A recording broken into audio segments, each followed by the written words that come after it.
Hey everyone, welcome back to the Phil Went Up podcast. We are here with our special guest, Drattzy Games, talking about their awesome JRPG, Alterium Shift.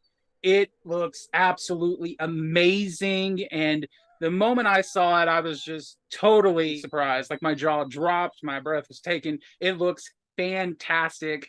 I also want to give a huge shout out to my friend and fellow content creator, Alie, for making this game known to me. I'll have links in description to her YouTube and Twitch so you can join her. I wish she could be here with us tonight because if it wasn't for her, I wouldn't know about this amazing game. But I'm so happy to have you both on the channel to join me for this episode.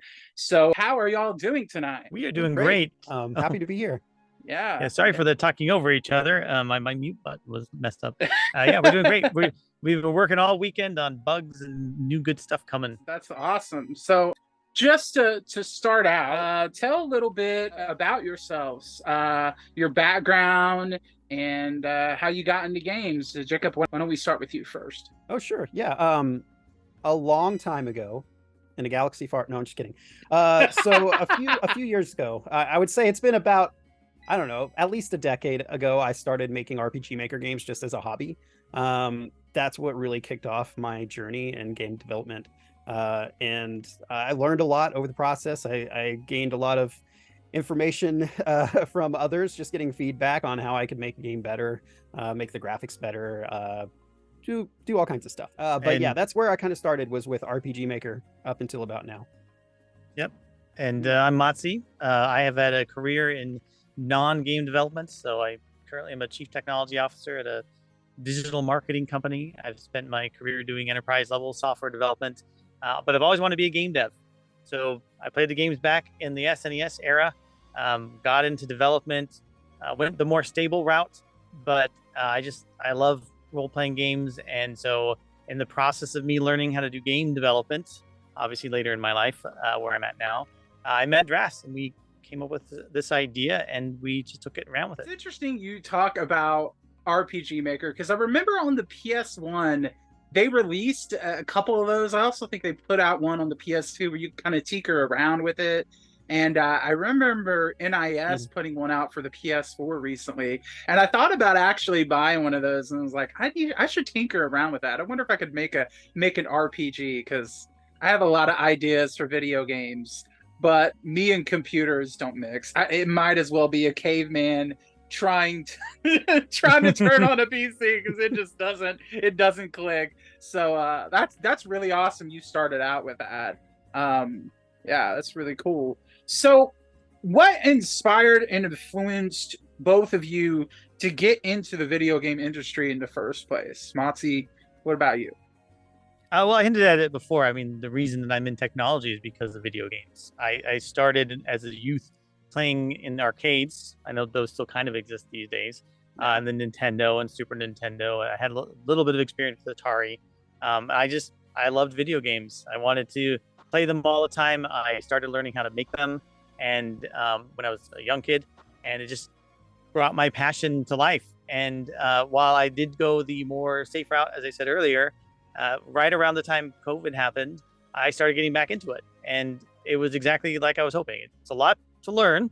Even having a strong technology background, there's a whole different world of game development. But that's, my inspirations are those games, especially the SNES games. I used to look at the really close to the screen to look at how they did the graphics, because I didn't fundamentally understand how CRT screens worked at that time. So yeah, that's where a lot of my motivation came from. And the games that we're making now, the game we're making now, is really heavily inspired by that era for me. What about you, Jacob? Yeah, so like I said, when I got into RPG Maker, it almost spells it out that I was always into RPG games. And that's why I picked up RPG Maker, because I was like, I want to learn how to make RPG games. Well, here's this neat little tool that kind of helps you create, simple little games just with a few clicks of a mouse, right? So, yeah, just like Matsi, I mean, the classics really inspired me to get into it. I love Chrono Trigger and Final Fantasy VI, but I also played a lot of PlayStation 1 games. That's kind of where my real journey started into getting to RPGs like Final Fantasy 7 and 9 and 8 and Breath of Fire 3 and 4, those games. Which, yeah, you'll see some of that inspiration in Alterium Shift as well. So, yeah. When I was looking at the game, I was like, man, there's a bunch of JRPGs I could reference to this game right now. It's just giving me such a nostalgia trip. It's really impressive what y'all have been able to do with the game. So you kind of answered my third question, but I still want to ask anyways. What are some of your personal favorite video games, your most memorable moments in gaming? Maybe aside from those, what about you, Mati? I didn't really play the PlayStation games. By the time PlayStation was in PlayStation 2 and those games were really big, I was moving on from high school, going in the military. So my experience is really based on the SNES era. So the Chrono Trigger scenes, those cinematic sequences are amazing. The way the story is woven together and the fact that there's multiple endings, that was very impactful for me. Final Fantasy VI, one of my more favorite memories is the opera sequence where you have to memorize opera songs, then you go out and perform it. There's plenty of other things like that. Breath of Fire, I think it's the second one where you do like a cooking sequence. Any of these games that not just are about going and fighting, but there's all these little things that they weave into it to make the feeling a little more immersive. Your character gets a chance to experience things that aren't just fighting. I love that feel. I love the fact that you could go and talk to random things and get some answers. You go, even fishing, Drattzy. Sometimes I liked the fishing back then. So those are some really memorable things. Secret of Mana and the fact that you could have co-op ARPG style action. That's really where my bread and butter was. That's where I get my inspiration when I write the story or I work on some of the mechanics of the game. When I saw Alie play the game, I noticed a lot of similarities to those iconic JRPGs, and it just took me back. It made me think about Chrono Trigger and Golden Sun, which I absolutely love on the Game Boy Advance. That was probably my most memorable of the Game Boy Advance. And just all those classic style JRPGs. And I've seen a lot of resurgence of that of late, in a way, which even Square Enix seems like they're kind of channeling that with like Octopath and Bravely Default and these other games. So it's really cool that we're kind of getting modern versions of those classic games in a way. So besides video games, do you have any other hobbies or interests? And if so, what are those? What are my hobbies? I'm just kidding. I have a few. I mean, what's funny is before I started working on video games, I still was just like, I like to do art, so I would draw, I would sketch, that kind of stuff, and I've always been into music. So I play guitar. My major in college was music. So I still from time to time will just sit down and tinker around on the guitar and play on the piano and stuff like that. But yeah, and of course spending time with the family, that's more than a hobby. It's life. That's my hobby. Yeah, and it's weird because what hobbies? This is it. This is all there is. If you look at our lives in the last 2.5 years working on this game, there's family. For me, there's daytime work, and there's game dev. I mean, sleep sometimes too, but that's somewhat elusive these days. So for the last 2 years, it's all there's been: streaming, doing game dev, being with the family, occasionally watching movies or playing video games. Before that, I had outside of the house hobbies like rock climbing, and I used to do Ninja Warrior stuff. That's cool. My body's getting a little bit too broken down for some of that. My wife and I used to be really big swing dancers, so we used to dance all around and do competitions and things like that. Nowadays, though, there is nothing but game dev essentially. I'm not doing one of those other activities. It's all game dev throughout this entire weekend. In fact, outside of being with the kids a little bit and eating food sometimes, it's been game dev. That's the hobby or the lifestyle. Hopefully in the future we won't have to do that quite as extensively. That's why we're doing this now. But that's what our lives are like right now, right, Dress? Yeah, pretty much. Well, hopefully this pays off. I'm rooting for you because this game is awesome, and you can tell how much passion and love for the genre of JRPG and just classic games is in this title. When you look at it, there's so much charm. Like everything just looks so.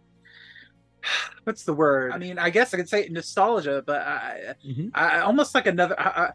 That's used so much now. It's like, what's another word I could use to describe it? But I mean, nostalgia was the word I was gonna say when you were thinking of it. It is, you know, you didn't ask a question, but I'll just state that we did look for that instant recognizable feel of a retro style. We did want that instant nostalgia feeling. But when you play the game and you experience it, we wanted to surprise people with some of the more modern elements. You know, first glance, it might look like it's just a pixel flat 2D game, but you start playing it, you realize it's 2.5D. There's a lot more things you can do with a 3D world that looks 2D than you could with just flat, you know, 2D art and graphics. Yeah. And there are some modern conveniences for games now that I definitely appreciate, because there's some things I don't miss, like random battles. I know we touched on that when I watched your stream, was it a week or so ago? Yeah, random battles. I don't like those at all. Neither do we. It's so frustrating to go back and play those classic JRPGs you love, but the encounter rate is so high. It's like, here's a chest that's not even a foot away from you, and it's like you got into 5 random battles and you want to pull your hair out because it's a really annoying enemy that poisons you and puts blind on you and all that other stuff, and it's like, I just want my treasure chest. Yep, and I think both you know, Drass and I agree that it's never really been a style we prefer. We like the idea that you can see the things that you're going to fight, as opposed to just being inundated with battles that you're not expecting when you're trying to get from point A to point B. Yeah. So tell us how you two met and started Drattzy Games. I like to liken Matzi to almost like a stalker. He just came out of the blue one day. I'm just kidding. No, what's funny is, okay, so like RPG Maker, there's this application out there called Smile Game Builder, right? And so Matzi was actually into Smile Game Builder around the time that I was also into Smile Game Builder, and we met through that community.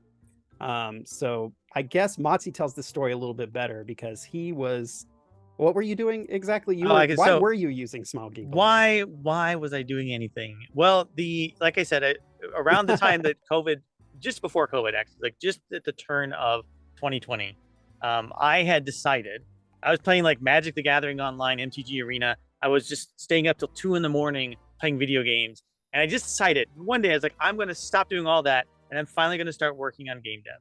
But even for me, Unity was too much. And so I actually started looking for tools that made it easier to create things rapidly. So like, by now, someone has got to have some tool out there that can be used easier. And, you know, RPG Maker wasn't very user-friendly for me. I didn't really like jumping into that. And I was trying to get my daughter involved in RPG. So I was like, oh, let's find something. And I found Smile Game Builder. And so I started using it. I was like, oh, this is pretty good. And I said, I'll check out the Discord forums. And from that point is where I started kind of connecting with people. At that point, Jacob was kind of a celebrity on the Discord server, because he's like an administrator. He did some of the assets for Smile Game Builder. And so I was like, oh, wow, this guy's like pretty important. And I was like, oh, I should start making videos. And then I started seeing streaming, and Drass was streaming one day. So I went and talked to him. I'm like, oh, tell me everything about streaming. And he's like, well, yeah, it's just like, you just do this and this and this. And then, you know, started up a conversation from there. And after that point, you know, we would just talk off and on. And one day he's like, hey, we should make some stuff together. And so we made a game jam game where I actually learned Unity, and it went so seamlessly. Like the whole experience of us working together, our philosophy on solving problems, how we look at the story and what we place as importance. It was such a good experience that when he started teasing this new concept to me, he kind of roped me in. He reeled me in, so to speak, if he was fishing to get me involved. And then, of course, that's when we actually really started doing things. When we did that game, though, it was called Out of Hen Troll. It was for a game jam. It's like a fox in the hen house being, trying to escape the hen house because he was going through all these death traps. That's when we made Drattzy Games. We're like, we need a name. We got to just put something up there. And then we just threw it together. It wasn't really a fancy naming thing. It's just, we'll put it there, and then if we have to, we'll change it later. Well, it's later. We're still Drattzy Games. It's interesting too, because I was looking at it. I was like, the name of the company is both their usernames they go by combined. That's pretty cool. I think that's cool. I like that. Yeah. Yeah, that's awesome that y'all met that way. That's how I should meet somebody, so I can start trying to make a game, because it's like, I got the idea, I can provide the story and the idea and all that, but you make it, because I'll probably push that computer button and it'll like blow up and the toaster will go off and toast is made in the kitchen, and I'm like, why is there toast? I mean, that's game dev in general. Unintended consequences. You made breakfast. Well, I was hungry. I've been sitting at this computer for like 48 hours without a break trying to make this game. And is the team just consisting of you two, or is there anybody else that's help? Any outsourcing help with the music of the game or anything like that? Yeah, and I can answer that one. We do have a publisher. The publisher's name is Gravity Game Arise. They also go by Gravity Indie Games. I think that's the label that they release underneath. In addition to that, we have an amazing composer that Gravity is helping us pay for effectively. And his name is Jonathan Shaw. He's a UK-based composer. He does a lot of video game music. From my understanding, he wasn't intending his career to be that way, but it just so happened that people really liked his music, and people would pay him to compose music for their games. And Drattzy early on found an asset pack for him, and it was just such a match that we just had to have him for this game. So all the music in the game, I think especially now, is all of his stuff, and it just fits so seamlessly with the game. It feels so good, and it's such great, solid, classic feel type of music. In addition, we have a contractor who does some development work on the side, fills in the gaps for the technical things that I'm not quite as conversant in. We have some honorary members of the team. A gentleman by the name of Wallaber does a game called Jellycar. He has helped me tremendously. He has 20 years of experience in game dev. I test his games. He helps me fix things in my game, which is great. And of course, the final, they say it takes a village, right? And if Alterium ships as a baby, the village is all the people that have helped us by testing the demo, giving us feedback, people who've purchased early access now and are in our Discord community actively participating, giving us their thoughts. All of that has always helped us make it better. So it's hard to say, we're a two-man team, right? We're the ones driving most of the effort, but there are a whole lot of people around that team that are just putting in time to help us, which you'll see in the credits. I hope we've gotten everybody credited, by the way, but if we hadn't, we'll try to hunt them down. Because there's just along the way, there've been so many people just helping with ideas, with feedback, small grammar checks. It's so many things. It's amazing. So really, it's a big team if you think about it. But a core team, as I described, is more of me, Drattzy, some publisher contacts, and the contractors like the Jonathan Shaw and the Handoon Games, who does his own games, but he also helps us with our stuff. Well, that sounds like an awesome group of people. Those small people that support the game, buy it early, they believe in it. It can mean the world to a developer that might be struggling, because game design, game making it's not easy. Like you both said, it's very time consuming. It takes a lot of your free time and even time with your family away. So it's really awesome to have people that want to support you and be a part of that game and sharing that vision. And the music for the game is phenomenal for what I heard. The battle track, I love the battle track. I love the track where you're exploring the desert. I love the track inside the town. Like it was beautiful, and I was like, man, this would be awesome on a vinyl. I don't really collect vinyls, but this would definitely be a vinyl that I would have in my collection. So it's great music. So tell us a bit about Alterium Shift. How long have you been developing it, and was it always a JRPG, or did it start as a different game? I guess I can answer that. Again, going back to when Matzi and I were first talking about the game, and I was showing him kind of my concepts of the game. I was building the game in Smile Game Builder, and it always started out with JRPG in mind, right? That's kind of my jam when I would make RPG games in RPG Maker. Is I would try to make any kind of JRPG that would just, either be, something, try to be unique, or try to be something like pay homage to some older games. But when I found these assets by Celio the Shaper, that's where the majority of our pixel art comes from. They released an amazing pack on itch.io that I found, and started coming up with this concept. And I was showing Mati. I was like, hey, check this out. I made this cool little map with this character walking around.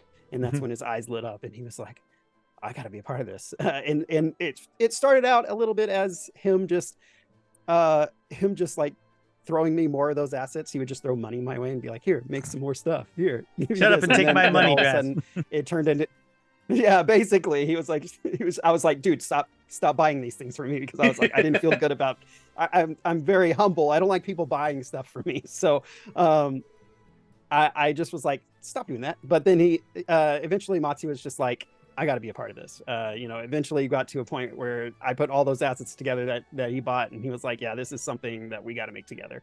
And yeah, it always started out as a JRPG. That was about I think 2.5 years beginning of ago? 2021 is when we started teaming it. Yeah 2.5 years ago, the beginning of 2021. Yep. So, And it was more JRPG in the beginning. Part of our learning has introduced Western elements. JRPGs are usually more on the rails storytelling, where we added a lot more choice because it just seemed to fit what we were doing with the game. Kind of wish I could see what it looked like back then and what it looks like now, because I can't believe this was all done in 2 years. It looks like it would have taken a lot longer time, because it's just such a gorgeous looking game. Like all the little details and the flowers and the NPCs, the little animals running around, the things you can do with the environment, all the houses you can go into, like everything just looks so great. And I can just feel the heart, soul, and passion put into this game, that y'all have just done a phenomenal job. And I can't wait to see the final product, because I know it's going to be amazing. So could you tell us a bit about the story of the game and what the player can expect from this JRPG adventure? That's a Moxie question. Oh, it's easy for you to answer it. So Alterium Shift is a retro-inspired JRPG that follows 3 main character paths. The game is very much about intertwined stories. You do get the choice of 3 different characters. They all go roughly in the same direction. And in a classic JRPG fashion, there's world-ending implications that you'll be privy to as the game progresses. These 3 adventurers start off in a training area, and the character you choose happens to not succeed at their training and their final test. And so you are having to go on some extra training missions with your mentor, whose name is Dolian. We've heard a lot of interesting pronunciations of that name. And in the process of doing that, you are thrown into another world, and then the world starts getting revealed to you, and that there's a lot more behind the surface of things than just this, human world that you live in. Very much modeled after some of the story beats that you might see in games like Chrono Trigger, where you get less information up front and it's revealed over time. Although one of the things that we're also trying to emphasize about this game is that your choice in character, well, it doesn't ultimately matter to beat the game. It will matter long-term that you may want to come back and play as some of the other characters. Each of them have their own experience. It's really much about a choice-driven dialogue and story, all going in the same direction, but you have a lot of opportunity to influence things that people say and what happens to you along the way. Another component to the story is very heavy on this idea that you need to shift back to another character, that you need to have some changes that you make, and then when you go back as a different character, that will influence things that happen and things you can get access to. That's really cool. And I did want to touch on the mentor character. I remember I was watching the stream and I looked at him and I was like, is that like old Cloud or something? Because he looked like Cloud, but old. He had the same purple outfit and the armor. And I was like, that's definitely an Easter egg to Final Fantasy. Well, I'm sure Drattzy could speak to character inspiration. Our actual character inspiration was the main characters could not follow the common tropes of weapon. So that was one of the rules. We just established some rules from the beginning. We said, okay, we're going to make this game. We're going to do it. We're not going to make it like every other retro JRPG. So you're going to have a weapon available to you that's not standard per se, right? Most weapons that the main character has is a sword. That's like the main character, right? You always have a sword. You're like a fighter of some sort. And we wanted to give other options. But we still wanted to have a character, Dolian, which you may or may not have someday later in the game, who has the sword, right? The fighter or the tank. And so we wanted to make him that character. In another story, maybe he was the hero. Now he's your mentor, and you're the heroes of the game. But it is a JRPG. Let's be clear about what Alterium Shift is and isn't. A JRPG is a little bit more on the rails story. Usually it's the characters have really developed backgrounds and they interact with each other, and you get to see the story play out in front of you and you get to be part of it. A Western RPG has a lot of choices, like you were mentioning. While we have a lot of choices, the choices are flavor for what you experience, but there's not like world-ending choices outside of not beating the game. So you're not going to lose a character permanently because you made a bad choice. You're still going to have opportunity to have that character in your party, but the way you get there, your experience is different because there's a lot of choices that you can do in a lot of different ways people can interact. So we borrowed some Western elements to add flavor, but it's still at its core following more JRPG kind of concepts. And even games like Chrono Trigger, that had multiple endings. So there was some choices you could make that influenced the outcome of the game, but it was still a JRPG. That sounds interesting. Kind of makes me think of maybe the first few Star Oceans, because I know there was lots of recruitable characters, and some of those characters you had to do certain things or to get those other characters, and some characters that you didn't get if you got this other character. I don't know if that's how similar. In our case, where we are going to the model more closely to the JRPG games, where you'd always get the opportunity to get all the characters. Maybe there'll be one or two that you'll have to do a little extra work to get them if you desire, because they're not going to influence the outcome.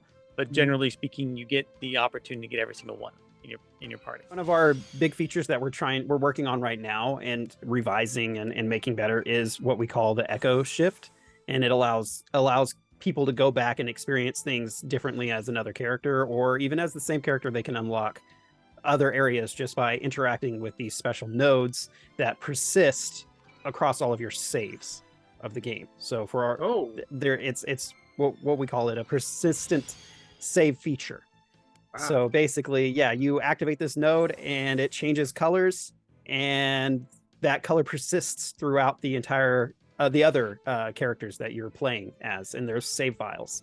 And so you might change the crystal green, and then all the green treasure chests unlock for the other characters as well as the same character you're playing. So it's a way to add additional replay value to the game without overcomplicating it. We're not going to require people to use this as like a way to beat the game, but we will put incentive in there, special items, hidden areas, even some dungeons, maybe secret dungeons that are based around this specific feature. So I'd say that kind of sets us apart, because we don't see very many games that use persistent save features. There are games that use. I apologize. Let me continue. There are games that use persistent save. Games in which your choices get saved permanently, like you think about Undertale.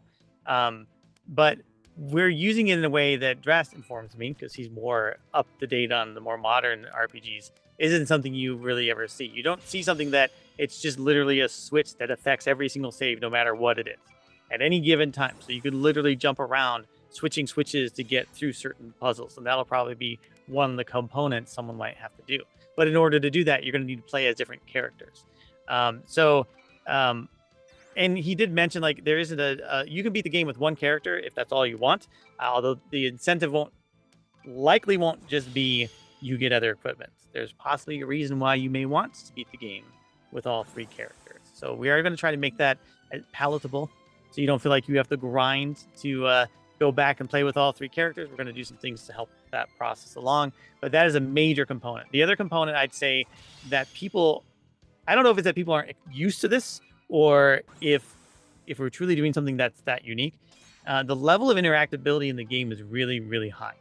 And I'm not talking about the Dragon Warrior, Dragon Quest thing where you can just search anywhere you are, right? That's not like that's not what we're going for. You can talk to most things and get responses. You can talk to a lot of things more than once and get different responses.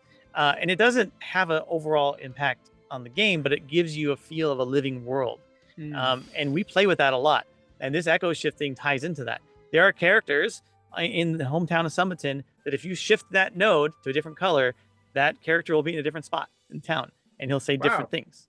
And we're going to, pepper that throughout the game because we want to make sure that the experience for people is unique. Yes, it's a retro inspired JRPG. Yes, we're using components that you'd likely see in a lot of those games. We're trying not to be on the nose with a lot of our references, maybe little nods here and there. But we also want it to feel like it's a unique experience. And what we're realizing is that sometimes it's too subtle and not everyone realizes just how deep that experience can go. But if you're a little curious, just the demo itself has, I think it's like 25,000 words just in the demo. It's a lot of content in that one little package of, 3 to 5 hours of gameplay. So that's going to, stretch out for the rest of the game too. So just imagine, how much content will be available for people to experience and explore, and likely it'll all be unique because I don't know how we could possibly test every permutation of the choices you could make in the game.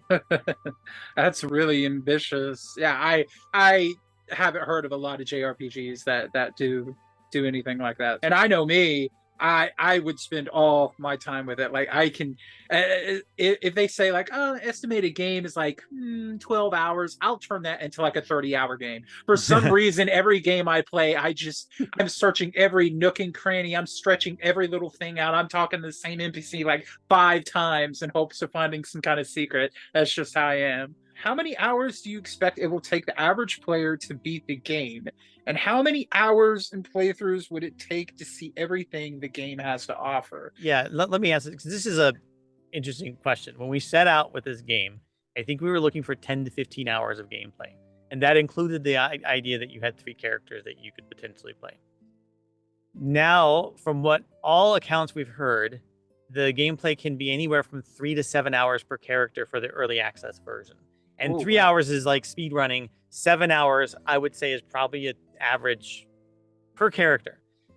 So, the current early access version blows out the hours we were expecting from the full version of the game. If you play all 3 characters, you're going to get somewhere between 10 and 20 hours of gameplay just on the current version of the game.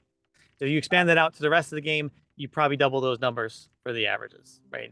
A full playthrough of the game can be anywhere from 7 to 15 hours for individual character, and then multiply that by 3. Now, it's not an exact science, because if you've played it one way through one character, there'll be ways in which the next character won't take as long. But, you're looking at over, 20 to 30 hours, if not more. And for those that like to explore, I mean, the sky's the limit, because there's going to be a lot of things to explore in the game. Wow. Well, that's awesome. This is going to be a very beefy game full of content, which is what I like to see for JRPGs I really, really love. And if you factor in the Philip equation, it's probably going to be even double that, because I'm going to just take forever. Why am I fishing for 30 hours? Who knows? Maybe I'll find something. Well, yeah. Maybe a Dragon Quest slime will pop out, and it'll be a little pet that'll follow me around. We'll just like catch other little creatures or something. Okay, so what have been some of the hardest challenges you faced while creating Alterium Shift, and what would you have done differently that you know now that you didn't then? Wow. I mean, that's one we could both answer, I suppose. Well, I don't want to answer every question, Drattzy. Well, you always make me do all the talking. So. No, well, I mean, for me, the challenge is always time, right? Even with the ability from the publisher to work full time on this game like I am right now, I can't seem to have enough time to do everything that I want to do, right? And then also still have time for my family, have time for my hobbies, that kind of thing, so it's that's a challenge. But as far as looking back on things, I don't know that there's much that I would change, just because the way that we've made this game and the iterative process that we go through of just looking back and saying, oh, how can we make this better? Right. That process has always worked for us, and it's worked in our benefit, because we get feedback, we get players playing the demo. Like even our first original demo is way different from what you experience now. I don't think I'd change that because I learned a lot in the process.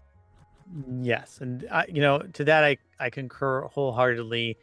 It's hard to say what we would change because we're always tweaking and improving and changing, right? We're using a growth mindset with the work. We're using iterative development, which not being from the games industry, I don't know what's normal, but I could not imagine planning a game out and then building it. Like you have to iterate and improve, and even early access has created some just fundamental changes in our understanding of how to make this game resonate better with people.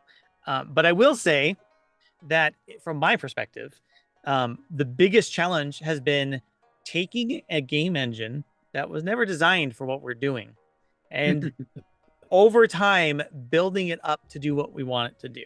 It's a good challenge. It's a hard challenge. I'd never change what we went through to get here. Although now, if I knew then what I know now, I think I would maybe have a few faster iterations on some of that work. But you mentioned earlier, how did you build all this in 2.5 years? It's because we didn't build everything from scratch. And I know it'll probably speak to one of your questions that you're going to ask next, but I could not imagine being where we are now if we started from day one and said, okay, let's build our own game engine to build this game. Because there are a lot of components to making this game that I would have had to learn in order to build. And then I would never have done it as well as an existing engine that's been battle tested. Yes, there are limitations. Yes, some of the things people are complaining about right now are baked into the current engine, and I'm having to retrofit pieces of it, no pun intended, to make it work better. So, it doesn't do this, or the screen loads too slow. Yes, I understand.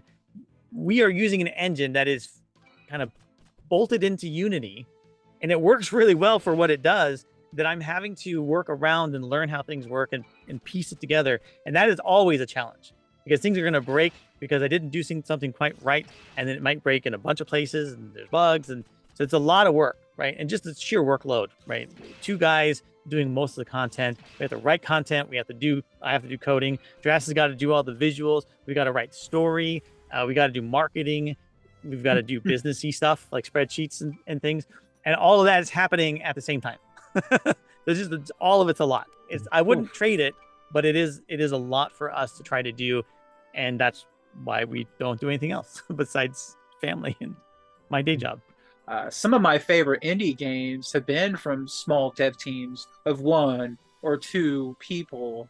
And the games they put out are just absolutely phenomenal. And I'm just like, 2 people made this?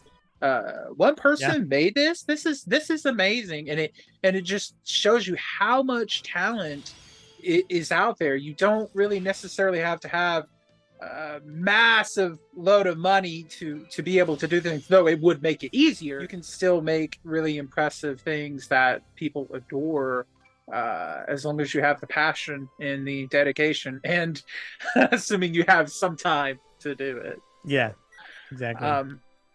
So I guess you did kind of answer this, but what is some other advice you would give to somebody that wants to get into the career of making games or the game industry? I want to start answering this. Besides saying buckle up, first off, there is, I believe, a little bit of a misnomer about sort of the prestige and glory of being a developer in the games industry. If you're going to go for a AAA shop, it's going to be very much like any other job that people do. Big teams, you have a small part to play.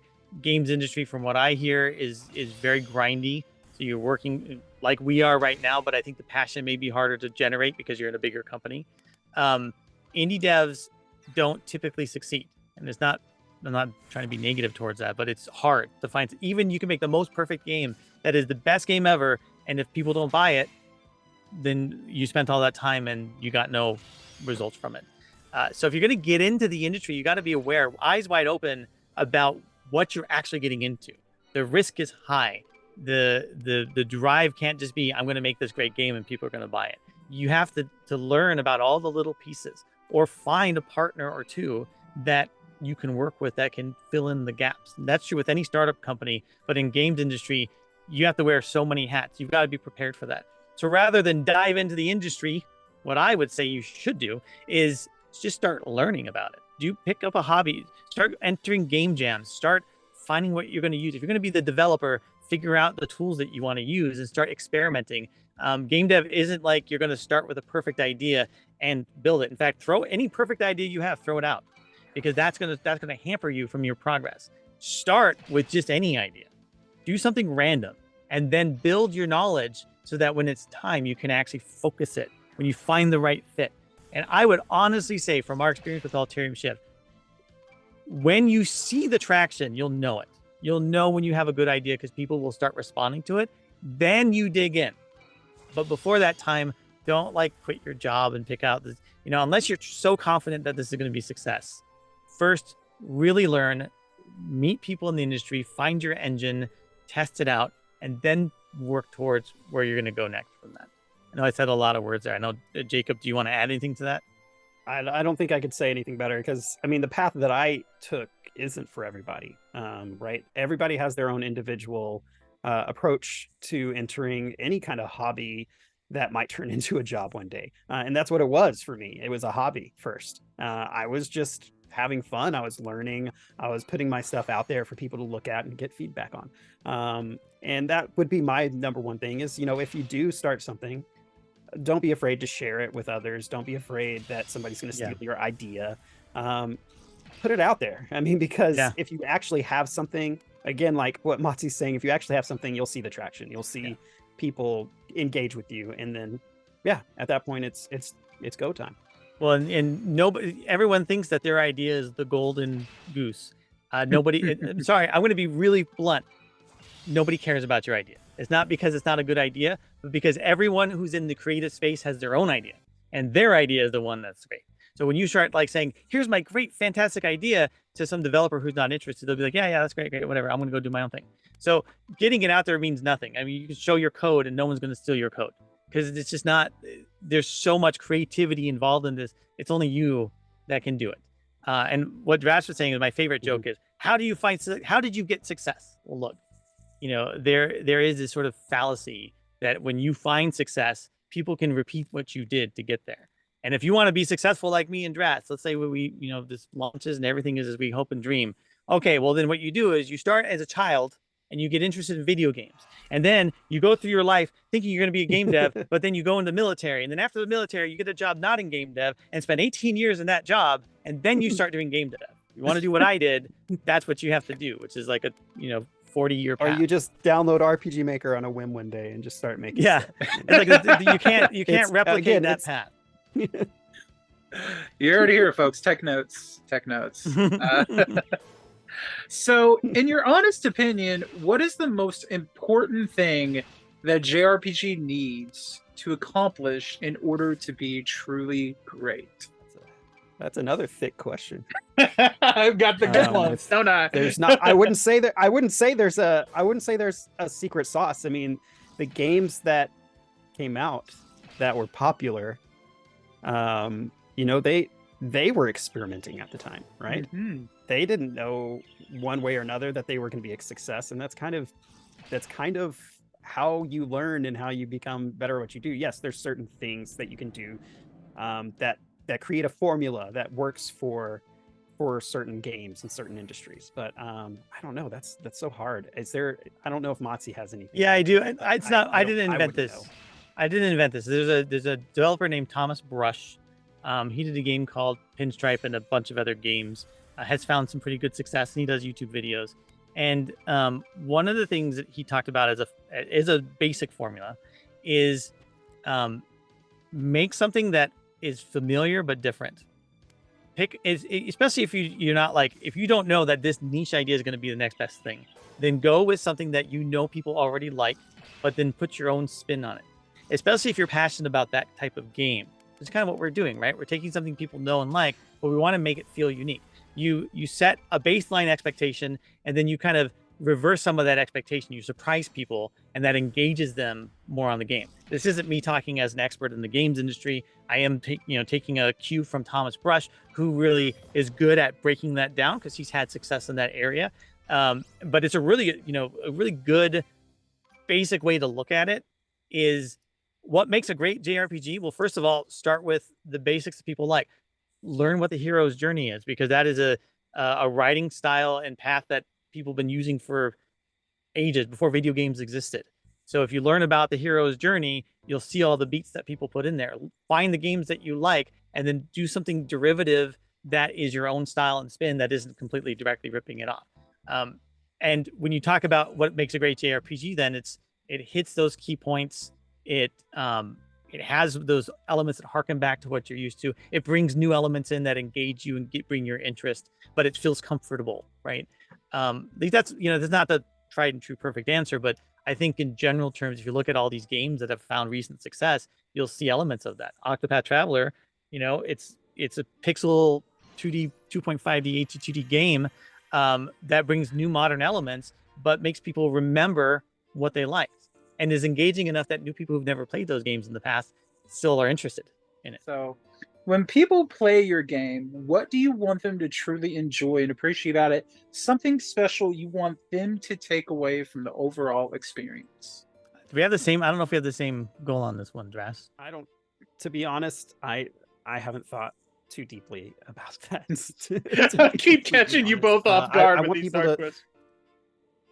Right. Well, this one it's a little. I mean, if I want it to be memorable, of course. I want people to remember the game. I want people to, even if they only go through with one character, I want their interest to be piqued to go through with another character. I think that would be a good start.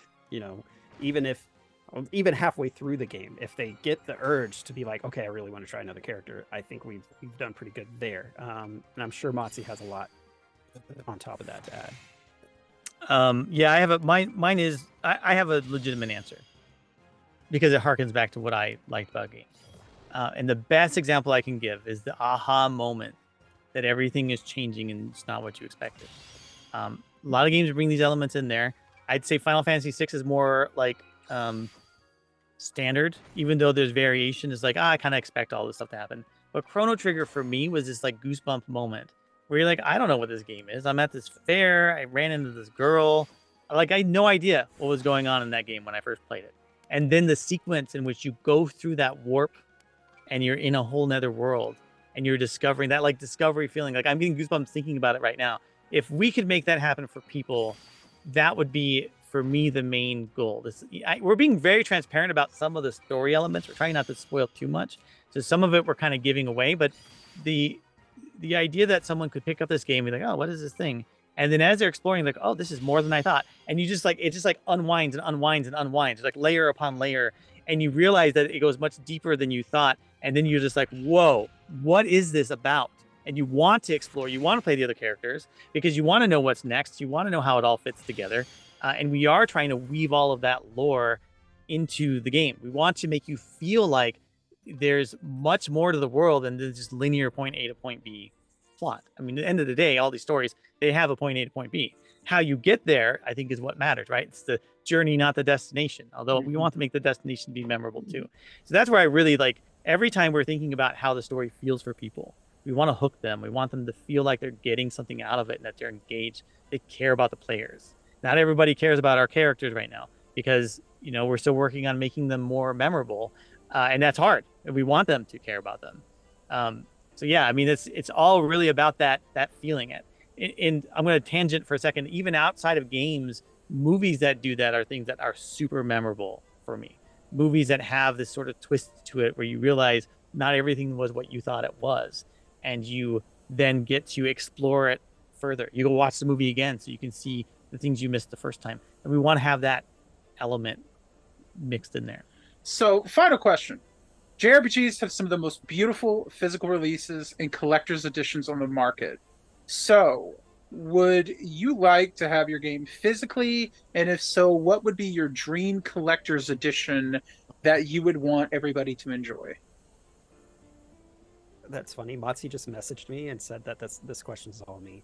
As you can see, he's a collector. Look at the background. The background that I have is his background, just so you guys know. So, that's a really hard question because it's your baby, and what could you put in there? I personally, obviously, a copy of the soundtrack I'm a music guy. I want to like. I picked up Trinity Trigger just because it came with the soundtrack, right? And then there's also I would want some kind of physical meaning to model of maybe the amulet in the game, or maybe some standees or something like that, of the characters, and then maybe an art book or something like that.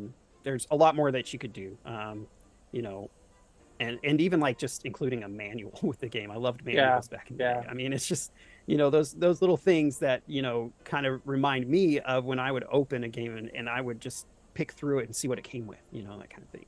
That's why I like collecting a lot of the collector's editions of modern games, even if they don't even come with a lot of super special stuff. It's just neat.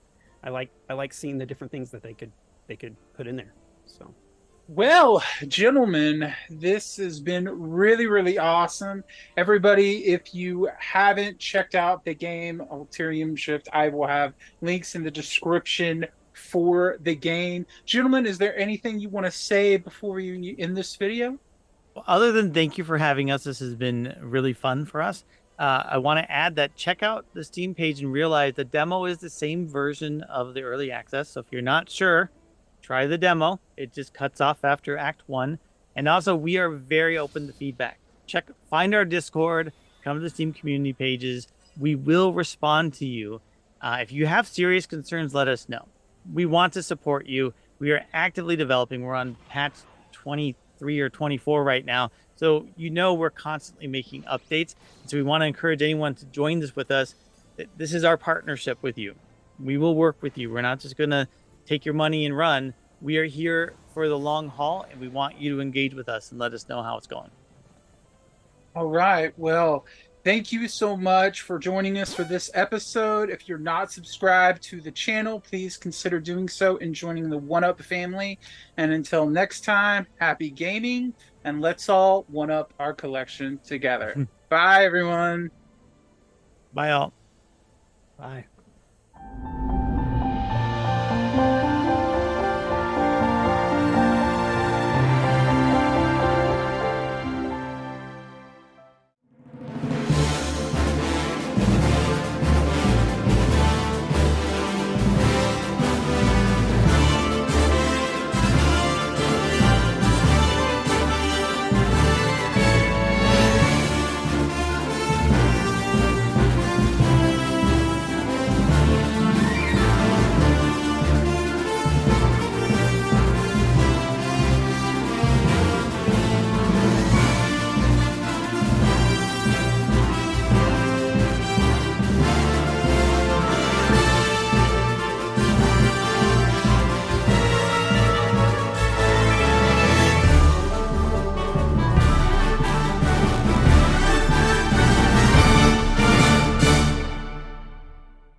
Game over now.